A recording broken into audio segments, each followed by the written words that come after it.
नमस्कार, आप देख रहे हैं आज तक। आपके साथ मैं हूं मीनाक्षी कंडवाल। महाराष्ट्र के मराठों की गोलबंदी अब विशाल आंदोलन का रूप लेती जा रही है। नासिक के बाद आज पुणे में मराठा मौन मोर्चा के नाम पर लाखों की भीड़ जुट गई। अपनी कुछ मांगों के साथ मैदान में उतरा ये मोर्चा फिलहाल तो राजनीतिक वरदहत से दूर है, लेकिन आने वाले दिनों में इसकी स्थिति यही रहेगी, ये कहना मुश्किल है।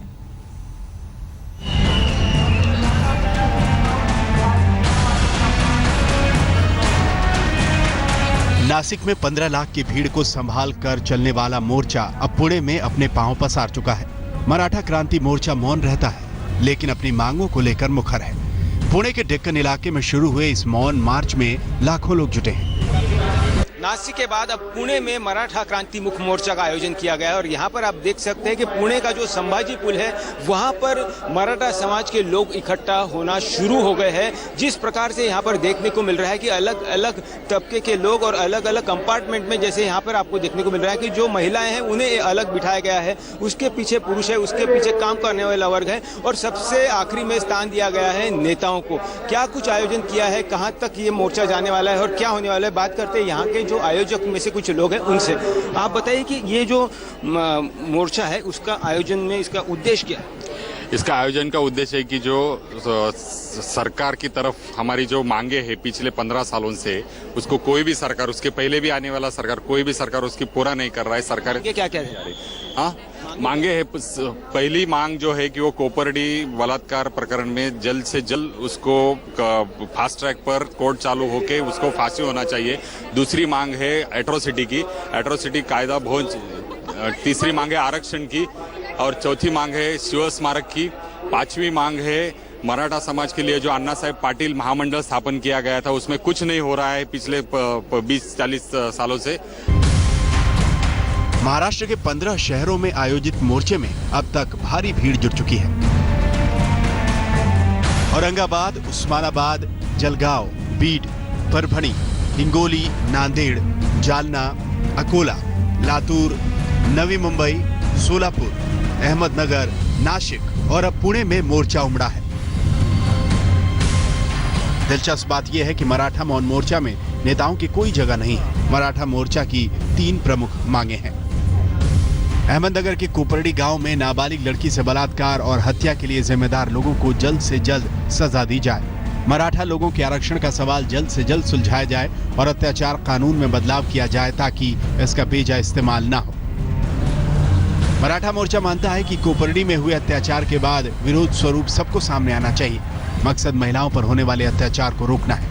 इतिहास के जानकारों का कहना है कि पिछले 350 साल में पहली बार मराठा समाज इतने बड़े स्तर पर संगठित हुआ है। मराठा समाज के महाराष्ट्र के अंदर बहुत से समस्या है। हमारे किसानों की समस्या है, हमारे नौजवानों की समस्या है, हमारे रोजगार की समस्या है और दुर्भाग्य से कहना पड़ेगा कि ये मराठा समाज हमेशा देश के लिए लड़ने के लिए तैयार होता है, हमेशा आगे रहता है, आगे भी रहेगा। माना तो ये भी जा रहा है कि 15 सालों से कांग्रेस एनसीपी शासन में मराठों की अनदेखी की गई है, जिसका गुस्सा इस रूप में फूट रहा है। मराठा क्रांति मोर्चा आयोजन समिति को उम्मीद है कि केंद्र सरकार इस मामले में हस्तक्षेप करेगी। राज्य सरकार इनकी मांगों पर गंभीरता से विचार करेगी। पंकज खेलकर, पुणे, आज तक। मराठा मोर्चा धीरे धीरे महाराष्ट्र को कसता जा रहा है। अब तक 15 जिलों में लहराने वाला ये मोर्चा आने वाले दिनों में कई और जिलों में अपना जाल फैलाने वाला है और इस मोर्चे का सीधा समीकरण अगले साल होने वाले निकाय चुनाव से जुड़ रहा है।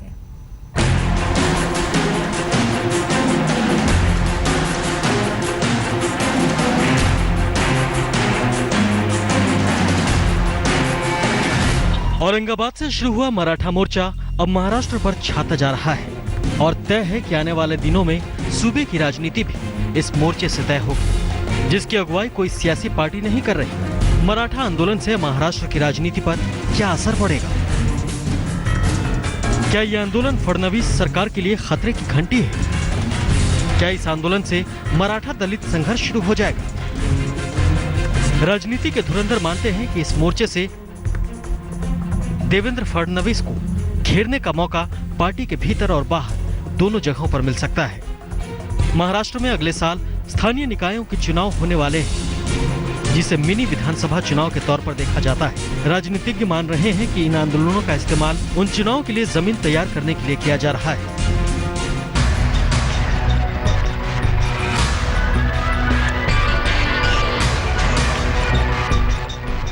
एक अनुमान के मुताबिक मराठा समुदाय महाराष्ट्र की जनसंख्या का 30% है, यानी करीब 4 करोड़ लोग। इनमें से 90 से 95% लोग हाशिए पर पड़े किसान हैं। वो निजी जीवन से दुखमय हैं और भयावह गरीबी से जूझ रहे हैं। ये मोर्चा भी खेती पर निर्भर लोगों का आंदोलन है।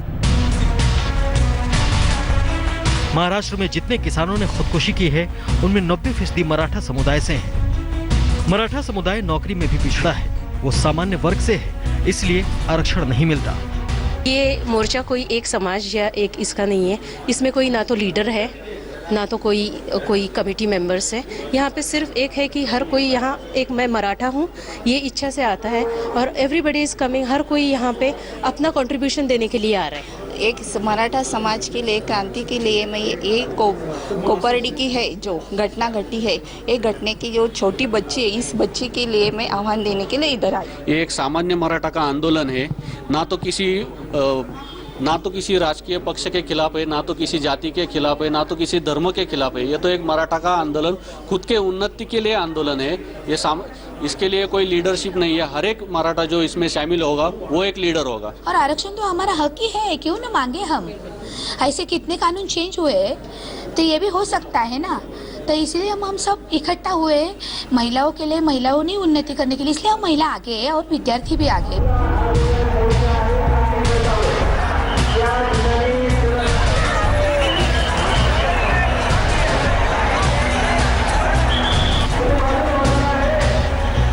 पुणे के बाद ये मोर्चा वाशिम, बुलडाणा, नंदुरबार, सांगली, धुलिया, बारामती और सातारा पहुंचेगा।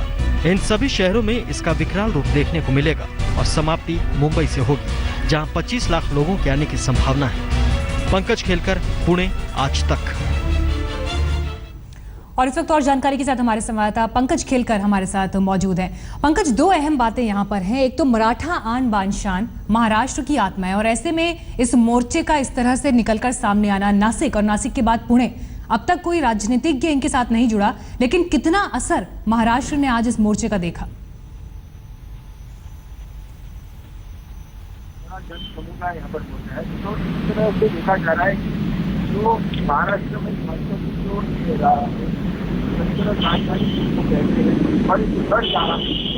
वहाँ पर बड़ा जन समुदाय आना ही बहुत बड़ी बात कही जा रही है।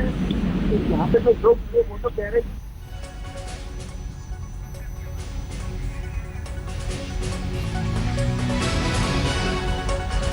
चलिए पंकज से हम फिर संपर्क करने की कोशिश करेंगे, उनकी आवाज हम तक ठीक तरह से नहीं पहुंच पा रही। लेकिन ये आप तस्वीर देखिए, आज ऐसी तस्वीर पुणे ने देखी है। मराठा मोर्चा जब आज सड़कों पर निकला तो कुछ ये आलम उस दौरान था। पंकज एक बार फिर जुड़ गए हमारे साथ इस वक्त। जी पंकज, अपनी बात पूरी करें। देखिए, यहाँ पे जो देखने को मिल रहा है कि जो स्थानीय लोग हैं, जो लोग जुड़े हैं, वो कह रहे कि कोई भी राजनीतिक दल इसमें शामिल नहीं है, ना ही कोई नेता इसमें शामिल है। लेकिन जो देखा जा रहा है कि जैसे जालना में बीजेपी के जो नेता है राव साहब दानवे, वो आकर इसमें शरीक हो गए थे, वैसे ही पुणे में एनसीपी के नेता भी थे, कांग्रेस की नेता भी थे और बीजेपी के यहाँ के जो एमपी है अनिल छिरोरे, वो भी आए थे। तो कहीं ना कहीं सबको लग रहा है कि जो उनकी एक वोट बैंक है, मराठा जो एक 35% वोट बैंक का कहलाता है, या उनको कहीं ना कहीं गंवाना नहीं चाहते, इसलिए उन्हें भले ही मोर्चे में सबसे पिछला वाला स्थान दिया जा रहा है, उन्हें बात करने का मौका नहीं दिया जा रहा है, फिर भी नेता इससे कहीं ना कहीं जुड़ रहे हैं और वहाँ पर आकर अपना प्रेजेंस फील करवा रहे हैं, ताकि लोगों को भी पता चले कि वो यहाँ पर उनके साथ है। दूसरी बात यहाँ पे देखने को मिल रही, जो मांगे लगातार बोल रहे हैं कि हमें रिजर्वेशन चाहिए, आरक्षण चाहिए, एट्रोसिटी का मुद्दा है, और जो लेटेस्ट जो बात हुई है कि कोपर्डी का मामला, तो यहाँ पर जो देखने को मिल रहा है कि जो नेता है एनसीपी। दिलचस्प बात यह है कि मराठा मोर्चा की पहली बैठक सिर्फ 16 लोगों की मौजूदगी में हुई, लेकिन जब पहला मोर्चा औरंगाबाद में निकला तो 5 लाख लोग इसमें शामिल हो गए। दावा किया जा रहा है कि यह मोर्चा गैर राजनीतिक है, लेकिन इसके पीछे कोई सियासी शक्ति तो जरूर काम कर रही है। मराठा आंदोलन के पीछे कौन है, इसका सच क्या है? कुछ लोगों का कहना है कि इस मोर्चे के पीछे एनसीपी मुखिया शरद पवार का दिमाग है, तो कोई आध्यात्मिक गुरु भैयू जी महाराज को इसका सूत्रधार मानता है, तो कुछ लोग मानते हैं कि ये फडणवीस सरकार के विरोधियों का काम है। लेकिन सच यही है कि मराठा आंदोलन ने सभी पार्टियों की नींद उड़ा दी है। 9 अगस्त को औरंगाबाद में मराठा समाज का पहला मोर्चा निकला था। उस मोर्चे में 5 लाख से ज्यादा मराठा शामिल हुए थे। उसके बाद उस्मानाबाद, जलगांव, बीड, परभणी, इन सभी जगहों पर लाखों मराठा सड़कों पर उतरे। औरंगाबाद में कोपर्डी बलात्कार और हत्या के विरोध में मोर्चा निकालने के लिए सबसे पहली बैठक 22 जुलाई को सिंचाई भवन में हुई थी। इस बैठक में 16 लोग शामिल थे।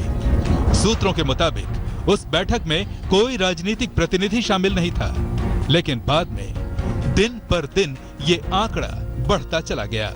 मोर्चे में लोग और संगठन जुड़ते चले गए।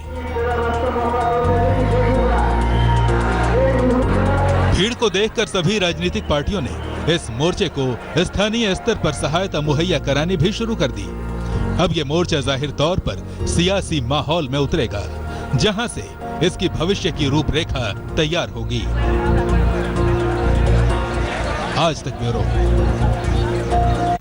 हमारे वक्त एक ब्रेक का है, लेकिन लौटेंगे और खबरों के साथ। देखते रहिए आज तक।